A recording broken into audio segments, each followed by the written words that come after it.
lumilipad na University Series. Eto, kasama po natin ngayon, Aubrey Caraan, of course, our very own Lance Carr. Kaya palapakan naman natin. Ano ba yun? Jerome Ponce. And of course, maraming Jairo Aquino, Nicole Emilio. And hi. At sino pa ba dito? Si Krisha Viaje, hi. And of course, ang ating si Marco Gallo. Hi. Simulan natin kay tell us about the fourth installment of Guay Saludes Avenue of the Diamonds. Ang leading actor at actress ngayon ay sina Lance Carr and Aubrey Caraan. Ayan. Woo! Salamat namin dyan! Guwapa, uy! So, kato, may buntang sa tanan, kapaminaw. So, the fourth book of University series called Avenues of the Diamond, written by Guay Saludes. So, it's a story about Clyden Ramirez and Samantha Vera being in an arranged marriage na arrangement. And eventually, they're gonna fall in love with each other. Pero at first, medyo hindi sila okay. Kaso pusa mo yung relationship nila. Eventually, magkakagustuhan din at the end. Pero hindi lang to about romance. It's all, meron din about politics, about mental health, and many more. Yan, so marami silang aabangan. Yes. Yan sa ika-4 na installment na to. Okay, so ano pa ba yung Jerome? Ano yung papel mo sa... Nagulat siya. Ano ka naman dito? Tatanong ako, di ba ako nakapag-taping ni Isa? So lalabas ka pala. So abangan natin. Sino ka dito sa Avenue of the Diamonds? Kami kasi dito syempre lahat itong dahil support and so itong book parang sa ilang timeline ng tinakal nila, 3 yung siya na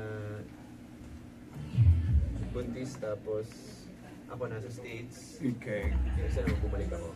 Yun na yung point ko As of now. Yeah. Okay. And about Krisha? Yan, Yeah, welcome siya. back. Best friend. Best friend po kasi ako dito ni Aubrey, ni Sam. Okay. So, lahat ng hardships niya and also yung na-witness ko din yung pag-iibigan nila from the cat and dog relationship to nagkagustuhan na talaga sila. So ikaw yung best friend Yes. ni Aubrey this And installment. Also, kasi may timeline din in the future, I mean present na, diba? Na nagkaanak na kami ang hero and then tinatago ko yung baby na si Abby sa kanya. So, pinapakaligaan ko kay Tita Nina kay Sam. Yeah, exciting naman yan. So, dapat nating panoorin yan. Okay, of course, gising na ba si Marco? Yo! Ako naman po, ang best friend ni Lance Carr dito. Kasi schoolmate pa tayo. Schoolmate kami po sa kwento. Tapos, yun. Basically, yun yun.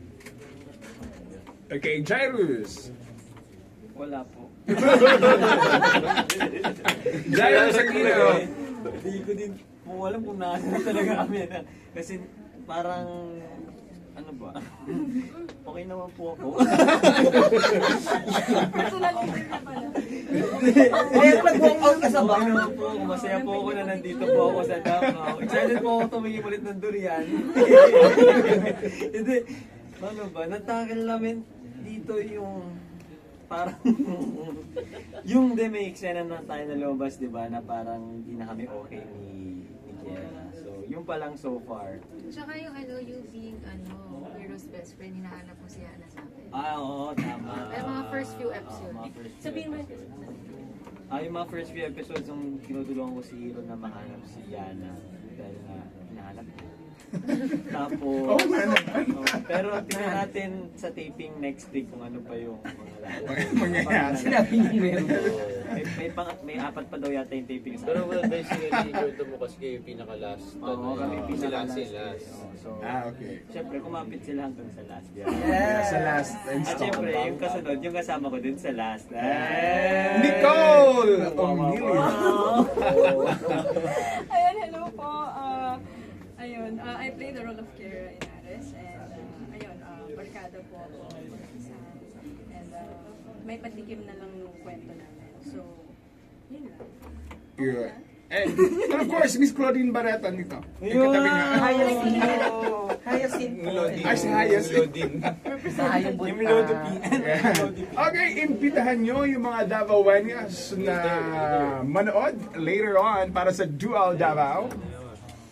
So, sa tanan mga taga Davao dia, anila mo sa Rizal Park unya alas 5 sa hapon mag-perform tanan na University Series nga cast na malingaw-lingaw ra taon niya. Salamat.